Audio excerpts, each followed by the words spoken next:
what's up? Today's video is going to be all about some movies and television that I've been watching over the last 6 months.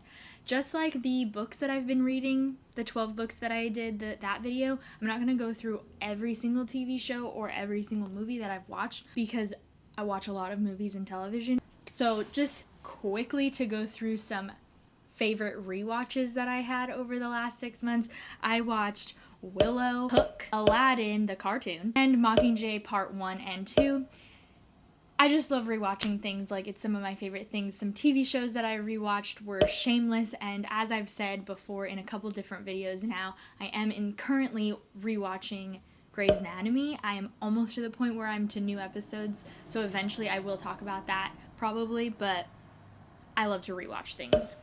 But moving into some things I hadn't yet seen. My favorite TV show that I watched over the last 6 months, season 1 through however many seasons there are, I absolutely loved every single minute, was The Wire. This is an HBO show and it is pretty old. I think it was made in like 2006, I want to say. This show follows a city in Baltimore and we have some cops in there, we have some drug dealers in there, and we follow both equally, and kind of it's one of those morally gray characterizations of the situation where you really get to understand like how the kids get wrapped up into the drug dealing and kind of how they can't get out. And you also see some things that the cops do that are not great, as well as things that the cops are really trying to get involved in the community to try to fix it. And it's all based on The Wire, the show, meaning like wiring people for information. So like that's the kind of whole setup, and it's so well done. I also did just recently finish The Haunting of Bly Manor. This one was not my favorite thing. I definitely liked Haunting of Hill House better, but it was good.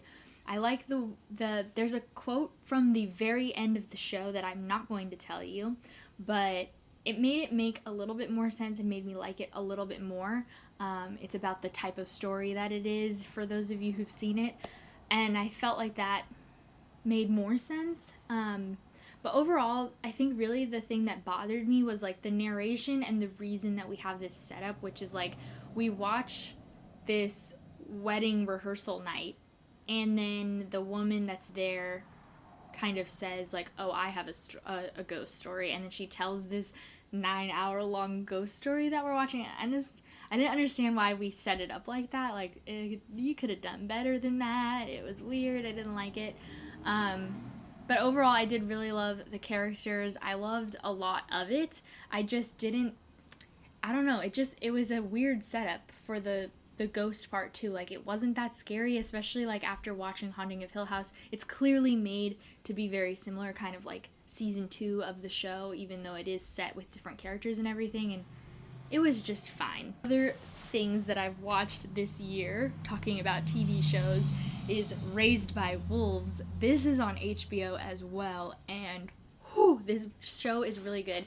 Give it 2 episodes, because the first episode I was not about it. I was like ready to be done, and Matt convinced me to give it another try, and I did end up loving it. This story is about these 2 artificial intelligence robots. The way it's set up in the first episode is we're watching these 2 robots they land on this like barren planet, and they're like kind of setting up a home, and then they bring out these embryos and like birth them, I guess. And you get a lot of time passing in that first episode, which is why I didn't really like it.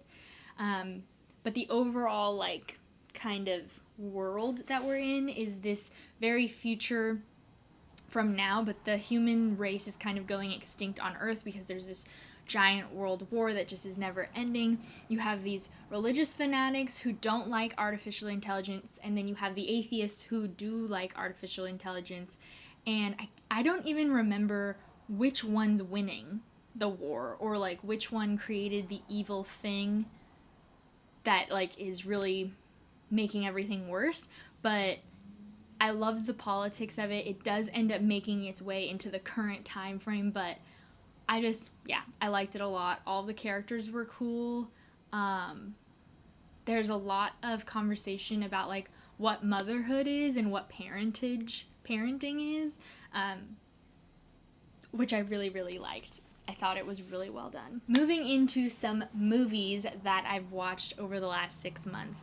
I did get to go watch Tenet, which is coming out on December 15th. I don't remember where it's going to be streaming, but it is coming out soon. But I was able to go see it in the movie theater before the movie theaters closed back down. We wore our masks and everything and all of that, and it was just really nice. Me and Matt used to go to the movies all the time. That was a very normal date night for us, and it was very nice to get to go that one time during the last 9 months. It just felt really great. So the movie going experience was also just fantastic, but then on top of that, this movie was really good. This is a Christopher Nolan film, so he's done a bunch of other movies, and it's one of Matt's favorite directors. Matt had already seen this movie, and so I had really high expectations based on what he was saying. So we go and see it, and it's about this. I don't even want to give anything away. It's really hard to explain what Christopher Nolan films are without giving anything away, because the way that Christopher Nolan's previews are tells you nothing.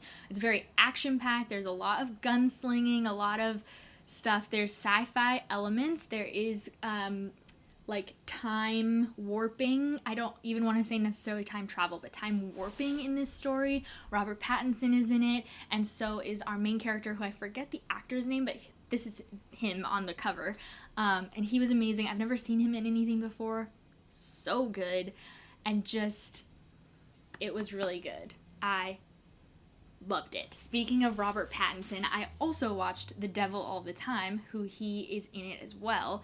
This is a Netflix original movie, and this is, to give you some perspective, Matt's only Netflix original movie that he has liked so far. He likes the TV shows, but every movie that has come out by Netflix he has not liked, and this one really did it for him. So this movie is really complicated. It's a historical fiction, and we do have 2 timelines mostly.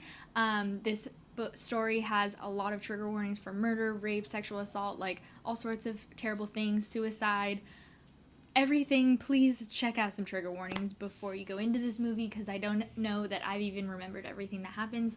But you have serial killers, you have an unexpected pregnancy, you have a sibling trying to figure out what happened or why, and then you also have child abuse and kind of watching the growing up sense of what happened and why the person is the way they are now. It's really, really dark, and it's sad, and it doesn't even end very good. It doesn't really end well, but there's also animal abuse. There's a lot in this movie.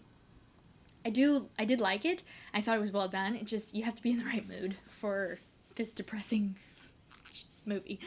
That's really everything that I kind of wanted to highlight throughout this time. We have watched a lot of film noirs. We have watched some older movies as well, just kind of bored out of our minds and doing nothing but watching movies and television together for our date nights here, because can't go anywhere. Those are really the highlights. As far as things I didn't like, I did mention that in the beginning of the video, that I would talk about some things that I don't necessarily recommend, but really we haven't watched anything that I really, really hated. We've been pretty careful of making sure one of us either likes it and the other hasn't seen it, or that there's not that much coming out right now and maybe we just like it because it's new. I don't know. Everything that we've watched so far has been really good. So that's going to be the end of this video. If you're still with me, answer me this. What has been your favorite movie or television series, or both, so far this year? Have you been rewatching more things, or have you found some new content that you've been really liking? Let me know in the comments down below, especially for either one, because maybe I need some content in my life. I definitely need content in my life. I do really want to watch the 2 holiday movies, the one with Kristen Stewart on Netflix, and there's another one I think on Netflix. I don't remember what it's called, but those 2 are being talked about, and I definitely plan on watching those this month. But yeah, let me know. And without further ado, that's the end of this video. Peace out. Bye.